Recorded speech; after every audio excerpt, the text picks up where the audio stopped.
Bienvenue à tous, c'est Info Soir. Voici les titres de ce mardi. Son Altesse Royale le Prince Moulay Rachid représente Sa Majesté le Roi Mohammed VI à la cérémonie d'intronisation du nouvel empereur du Japon. C'est en présence de 2000 invités, dont des chefs d'État et dignitaires de 180 pays, que le nouvel empereur du Japon a proclamé son intronisation. Au Canada, le Premier ministre sortant arrive en tête des élections législatives. S'il conserve une majorité relative qui lui permet de rester Premier ministre, Justin Trudeau devra s'allier avec un autre parti pour obtenir une majorité absolue. C'est un secteur où la majorité des tâches sont régies par les conditions météo. Les premières averses viennent rafraîchir les espoirs des agriculteurs. Les précipitations sont primordiales pour toutes les cultures, particulièrement pour la filière des agrumes.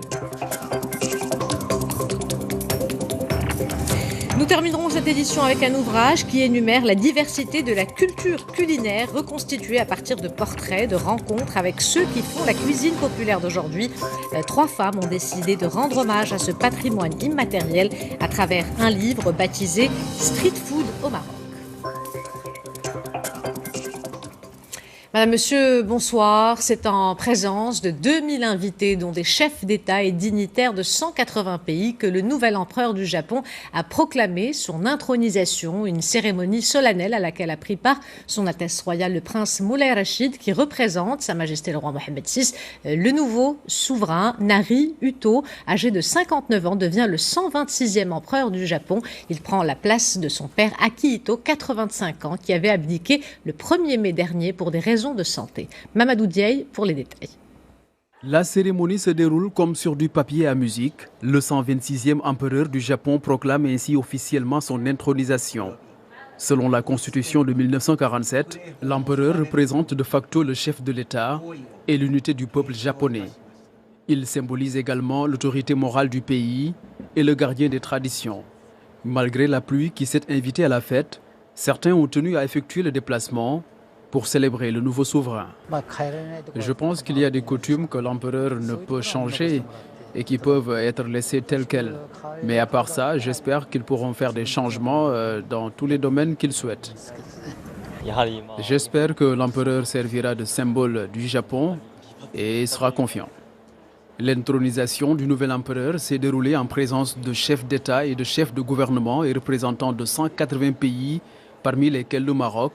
Son Altesse Royale, le Prince Moulay Rachid, représente Sa Majesté le Roi Mohammed VI. Le tout nouvel empereur du Japon, Naruhito, âgé de 59 ans, aura pour mission principale de perpétuer l'héritage de son père.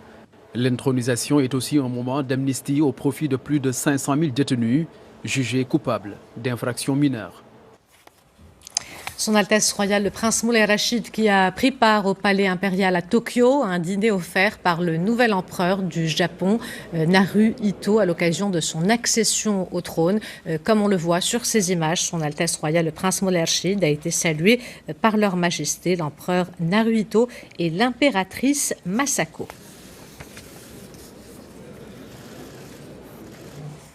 Direction les États-Unis, où le ministre des Affaires étrangères, Nasser Bouretta, s'est entretenu avec le secrétaire d'État américain dans le cadre de la 4e session du dialogue stratégique entre les deux pays. Dans un communiqué conjoint, Washington salue le leadership de Sa Majesté le Roi dans la promotion, je cite, des réformes audacieuses et de grande portée au cours des 2 dernières décennies. Fin de citation. 4 ans de plus pour Justin Trudeau, qui rempile pour un second mandat. Le Premier ministre sortant est arrivé en tête des élections législatives au Canada. S'il conserve une majorité relative qui lui permet de rester Premier ministre, Justin Trudeau devra s'allier avec un autre parti pour obtenir une majorité absolue. Le point avec Mamadou Diaye. Justin Trudeau reconduit pour un second mandat. Une réélection pas sans frayeur. Son parti remporte 157 sièges à la Chambre des communes sur les 338. Une victoire sur le fil, mais le Premier ministre a de quoi garder le sourire. Nous allons travailler pour vous rendre la vie plus abordable. Nous continuerons à combattre le changement climatique, nous retirerons les armes de nos rues et nous continuerons d'investir dans les Canadiens. Trudeau l'emporte ainsi face à des sondages qui prédisaient déjà sa défaite au profit de son rival du Parti conservateur, Andrew Scheer. Ce dernier reconnaît sa défaite malgré une percée au niveau du vote populaire, soit près de 2 longueurs d'avance sur les libéraux. Mon message ce soir est que la force de notre démocratie ne se mesure pas seulement par les bulletins de vote que nous déposons, mais aussi par la façon dont nous allons de l'avant après le dépouillement. L'autre surprise de la campagne est venue du nouveau Parti démocratique. La formation a remporté 24 sièges. Jagmeet Singh est présenté comme probable futur allié du Premier ministre réélu en vue d'une majorité confortable à la Chambre des communes. Au Liban, les manifestants affichent leur détermination à ne rien lâcher avec un 6e jour de rassemblement contre la classe politique. L'annonce hier d'une série de mesures économiques d'urgence n'a pas convaincu. La rue accuse le gouvernement d'avoir laissé couler le pays. Le gouvernement libanais a approuvé hier le budget 2020 avec un déficit de 0,63% ainsi qu'une série de réformes visant à réduire le déficit budgétaire d'environ 3,4 milliards de dollars l'année prochaine. Le Liban a l'une des dettes les plus élevées au monde avec plus de 86 milliards de dollars, soit plus de 150% du produit intérieur brut. La Russie met le cap sur l'Afrique pour promouvoir son partenariat avec le continent et accélérer la coopération. Un sommet russo-africain se tient à Sochi. 47 pays africains, dont le Maroc, y participent. Quels sont les enjeux de ce rendez-vous pour l'avenir des relations entre les deux parties? Quelles sont les attentes des jeunes entrepreneurs du continent qui ont fait le déplacement? Élément de réponse dans ce reportage de nos envoyés spéciaux, Emina Ben Khalq et Atman Mawadeh. C'est dans la station balnéaire de Sochi que se tient le tout premier sommet de l'histoire des relations entre la Russie et l'Afrique. Devant ce centre d'accréditation, à quelques mètres du Cyrus Park qui abritera l'événement, le va-et-vient est incessant. Des centaines de participants récupèrent leur badge pour ne rien rater du rendez-vous qui sera présidé demain par Vladimir Poutine en présence de plus de 40 chefs d'État et de gouvernements africains. Le président russe donnera surtout le coup d'envoi d'un forum économique, une plateforme qui pourrait changer la donne pour les jeunes entrepreneurs du continent. Pour moi, ce sommet va relancer l'Afrique aux yeux du monde et il va plus avoir de concurrence sur le marché africain. Donc ça sera vraiment porteur pour moi. En tant que jeune, un jeune qui est dans le milieu agricole. Je crois que ce forum me dotera des informations nécessaires pour prendre les bonnes décisions qui me permettront de développer mon entreprise. Entre développement de l'agriculture durable, de l'industrie pharmaceutique ou de la digitalisation en Afrique, ce forum passera en revue en 48 heures tous les potentiels domaines de coopération russo-africaine. Nous avons déjà investi en Russie dans le domaine de l'exploitation de portails Internet il y a plusieurs années. En tant qu'entreprise sud-africaine, nous sommes convaincus qu'il est important de faire partie d'un tel événement. Ce forum nous donne l'opportunité de développer notre coopération avec la Russie. Nous voulons justement identifier ce que nous pouvons faire ensemble dans le domaine de l'industrie pharmaceutique et celui des infrastructures hospitalières. Ce sommet est aussi l'occasion pour la Russie et l'Afrique d'accélérer leurs relations commerciales, même si le volume des échanges a grimpé de 17% en une année pour atteindre en 2018 les 20 milliards de dollars. Ce chiffre reste insuffisant. À titre de comparaison, il est 5 fois inférieur au volume global du commerce avec la Chine. L'enjeu est donc de créer un partenariat plus tenace avec le continent africain. Un fonds d'appui au financement de l'entrepreneuriat, un compte doté de 6 milliards de dirhams pour notamment soutenir les jeunes diplômés en leur facilitant l'accès aux prêts bancaires. L'annonce a été faite par le ministre de l'économie, Mohamed Ben Chaïboun, qui a organisé aujourd'hui un point de presse au lendemain de la présentation du projet de loi de finances 2020 devant les deux chambres du Parlement. Reportage Mustafa Sadouni sur un récit de Mehdi Foudi. C'est une feuille de route budgétaire à forte connotation sociale. Lors de cette conférence de presse, Mohamed Ben Chaïboun a détaillé les principales enveloppes budgétaires du projet de loi de finances 2020. Pour cette année, le PLF vise à poursuivre les réformes structurelles et l'appui aux secteurs sociaux tout en maintenant un effort d'investissement public élevé. Une enveloppe budgétaire de 91 milliards de dirhams sera consacrée aux deux secteurs vitaux que sont l'éducation et la santé. 18 milliards de dirhams destinés aux programmes nationaux visant à réduire les inégalités sociales contre 26 milliards de dirhams dédiés à l'amélioration et le soutien du pouvoir d'achat du citoyen. Le projet de loi de finances a fixé 3 priorités. La première concerne d'abord le soutien aux secteurs sociaux, notamment l'éducation et la santé. Pour ce qui concerne le deuxième axe, il a trait à la réduction des inégalités sociale et spatiale. Le dernier axe, c'est qui concerne évidemment le soutien à la PME et le soutien à l'investissement. Et pour cela, le gouvernement a apporté une réponse rapide aux orientations qui ont été annoncé dans le dernier discours de Sa Majesté devant le Parlement. Ce projet, basé sur une hypothèse de croissance de 3,5% en 2020, prévoit toute une batterie de mesures en faveur des entreprises marocaines. Il s'agit notamment d'une baisse de l'impôt sur les sociétés, une harmonisation de la TVA, ainsi que la fiscalité liée à l'export. Il y a une disposition particulière qui mérite d'être soulignée, c'est qu'il y aura une convergence progressive des taux de l'IS, de l'impôt sur les sociétés, pour ce qui concerne les sociétés industrielles, dans le sens de la réduction. Et nous avons commencé cette année par baisser le taux marginal pour les sociétés industrielles de 31 à 28%. Le PLF 2020 est marqué par la création du compte d'affectation spéciale intitulé Fonds d'appui au financement de l'entrepreneuriat. Ce compte sera doté d'une enveloppe globale de 6 milliards de dirhams sur une durée de 3 ans, et ce, dans le cadre d'un partenariat avec le secteur bancaire. Cette mesure a pour objectif de soutenir les jeunes diplômés en leur facilitant l'accès aux prêts bancaires pour financer leurs projets. C'est l'un des piliers majeurs de l'économie marocaine, le secteur agricole, un secteur où la majorité des tâches sont régies par les conditions météo. Les premières averses enregistrées sur une bonne partie du royaume hier et aujourd'hui viennent rafraîchir les espoirs des agriculteurs. Les précipitations sont primordiales pour toutes les cultures et particulièrement pour la filière des agrumes. Reportage Younes Nasseri, le récit est de Samia Halissi. Nous sommes dans la région de Berkane où d'importantes précipitations arrosent les champs depuis hier. Des pluies automnales bien accueillies par les agriculteurs, en particulier les producteurs d'agrumes, dont la récolte est en cours de maturation.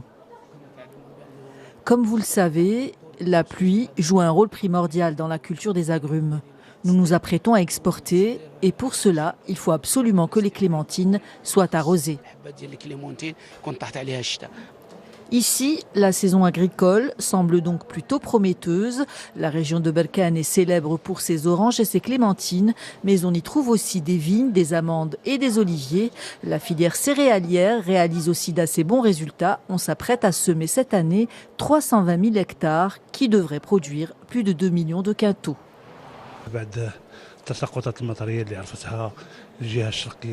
Les pluies d'hier et d'aujourd'hui encouragent considérablement les agriculteurs à commencer à travailler leurs terres et à entamer les labours et les semis d'automne. Et côté semences, les agriculteurs peuvent être tranquilles, les stocks sont disponibles en quantité. Nos réserves actuelles de graines dépassent les 90 000 quintaux, dont 10 000 semences qui suffit aux besoins de la région. Nous disposons de 20 points de vente dans la région qui sont parfaitement approvisionnés. Il ne reste donc plus qu'à espérer que le niveau des pluies soit stable sur toute l'année et que les précipitations soient au rendez-vous pour accompagner les différentes étapes de la campagne agricole. Les conditions météorologiques qui imposent également aux automobilistes d'adapter rapidement et efficacement leur conduite. En effet, le risque d'accident est doublé par temps de pluie. Quels réflexes et quels comportements adopter pour rouler en sécurité? Élément de réponse dans ce reportage de Amin Hiddou. Le commentaire est de Salim Abelabou. Que ce soit en véhicule utilitaire, citadine, deux roues ou poids lourd, l'attitude à adopter est pratiquement la même. Par temps de pluie, l'accélération et le freinage doivent être parfaitement contrôlés. La vitesse doit être réduite, 10 km/h en dessous de la limitation autorisée, pour minimiser les risques d'accident. J'essaie d'être prudent, je laisse une distance plus conséquente qu'en temps normal avec les véhicules devant moi pour avoir le temps de freiner. Les premières pluies sont très dangereuses, j'ai fait vérifier mes pneus et leur niveau d'usure. Comme chaque année, ils s'y attendaient avec l'arrivée des premières précipitations. Les professionnels de ce centre de contrôle technique ont travaillé d'arrache-pied pour vérifier l'état des quelques 70 véhicules qui ont défilé aujourd'hui. Les automobilistes doivent laisser une distance plus grande que d'habitude pour avoir le temps de freiner tranquillement, sinon les pneus s'usent et peuvent mettre leur vie en danger. Il faut aussi réduire sa vitesse, c'est évident. Il faut également que leurs pneus soient vérifiés et que leurs freins le soient également. Sachez que des pneus usés à 50% vous font perdre 20% d'adhérence. Autre chiffre, la pluie multiplie par 2 le risque d'accident. Et 7 fois sur 10, la principale cause est la vitesse. Alors prudence. La page santé de ce journal est consacrée à un trouble de la parole qui peut profondément altérer la qualité de vie, le bégaiement. Assez fréquent chez les enfants, il apparaît la plupart du temps au moment de l'élaboration du langage. Dans le monde, plus de 70 millions de personnes bégayent. À l'occasion de la Journée internationale de sensibilisation au bégaiement, ce 22 octobre, nous nous sommes penchés sur ce trouble dont les causes sont encore mal connues. Reportage Marie Mamellel et Mustafa Saïdouni sur un récit de Izza Sharqi. Cet enfant âgé de 5 ans souffre de bégaiement, une défaillance qui affecte le débit de la parole caractérisée par des répétitions et prolongations involontaires de sons, syllabes ou de mots et par des pauses silencieuses. Mais quelles sont les principales causes de ce trouble de la communication ? Parmi les causes de ce trouble, il y a l'hérédité, c'est-à-dire qu'un membre de la famille ou un proche souffre du même problème. Il y a aussi des causes psychologiques, notamment quand l'enfant est victime d'un choc. Cette anomalie de l'affluence apparaît essentiellement durant l'enfance et plus fréquemment chez les garçons. Il est néanmoins possible de traiter cet handicap grâce au suivi d'un orthophoniste qui propose certains exercices ciblés. La respiration est l'un des principaux points sur lesquels nous travaillons, car l'enfant souffre en général d'un problème de respiration. Il y a aussi le rythme ou encore le souffle. Le bégaiement est normalement pris en charge par l'orthophoniste et le psychomotricien. En tant qu'éducatrice, nous travaillons sous la guidance de ces thérapeutes. 1% de la population mondiale, soit 70 millions de personnes, souffrent de bégaiement. Ce trouble qui touche 5% des enfants apparaît la plupart du temps au moment de l'élaboration du langage. Nous terminons cette édition avec un ouvrage qui énumère la diversité de la culture culinaire reconstituée à partir de portraits, de rencontres avec ceux qui font la cuisine populaire d'aujourd'hui. 3 femmes ont décidé de rendre hommage à ce patrimoine immatériel à travers un livre baptisé Street Food au Maroc. Plus qu'un simple ouvrage, ce documentaire met en lumière cette passion marocaine qu'est l'art de recevoir, l'art de vivre dans toute sa générosité. Street Food a été présenté hier soir à Casablanca à l'occasion de sa sortie en librairie. Salima Benabou et Soumiyet Dohaimi y ont assisté. Le Bessara, Keren et boulettes de sardines. Voilà des noms qui évoquent irrésistiblement les traditions régionales de notre pays. Tout Marocain, pour peu qu'il soit gourmand, a déjà goûté à l'une de ses spécialités. Et justement, Julie Carco et Asma Chaidi se sont emparés de ce patrimoine culinaire populaire pour en faire la trame de leur dernier ouvrage. L'aventure commence à Tanger par la traditionnelle merienda de Tétouan, se poursuit avec les escargots de la place Jamal Fna, une halte à Tinrir pour y goûter le mtfoun, et plus au sud à Dakhla, le tiebdien, le couscous d'Erlaoui règne en maître. Au fil des pages gourmandes, le lecteur découvre aussi qui se cache derrière les petites mains de la cuisine de rue. Je voyage pas mal et c'est vrai que c'est un domaine qui m'intéresse parce qu'il est toujours source de plein de rencontres et d'une grande authenticité dans la manière de découvrir un pays nouveau, une région nouvelle. Et on est allé à la découverte. Et on a toujours eu des très belles surprises et les gens nous ont accueillis vraiment. C'était tout dans les lumières, les couleurs, les gestuels, c'était passionnant, franchement passionnant. On cherchait toujours un petit peu les spécialités. Et puis des rencontres humaines magnifiques, vraiment, avec des personnes qui nous ont vraiment touchés. Le magasin de poissons. C'est de ces rencontres, une cinquantaine, avec les artisans de la street food marocaine, qu'est né cet ouvrage. 5 d'entre eux ont fait le déplacement hier depuis leur région natale pour assister à la présentation du livre. La cuisine populaire est chargée d'histoire, sans oublier qu'elle profite à des milliers de familles. Je suis très fière de ma participation. Cette initiative va sans aucun doute encourager toutes les personnes qui le lisent, mais aussi les touristes, je l'espère, à nous rendre visite et à nous rencontrer. Elles ont goûté mes boulettes de sardines, c'était il y a 1 an. Elles m'ont dit que c'était délicieux et m'ont soumis l'idée de m'accorder une page dans leur livre. Vraiment, je ne les ai pas prises au sérieux et quelques mois plus tard, j'ai reçu un coup de téléphone. Je n'y croyais toujours pas, je suis très heureuse. Street Food est en librairie, l'occasion de découvrir la cuisine de rue marocaine dans toute sa richesse et sa diversité. Un tour du Maroc de la restauration sur le pouce. Seule mise en garde, en tournant les pages de ce livre, vous allez très vite saliver.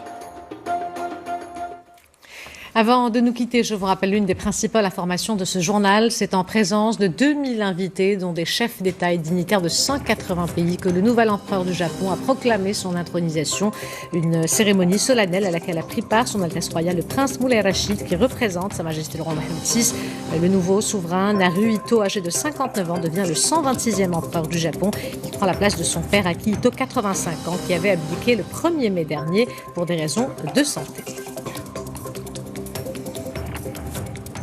C'est la fin de cette édition. L'information se poursuit sur notre site 2m.ma et sur l'application My2M. Le prochain journal El Messaïa vous sera présenté par Hicham Rafaoui. Quant à moi, j'aurai le plaisir de vous retrouver demain à 20h15. En attendant, portez-vous bien et excellente soirée à tous.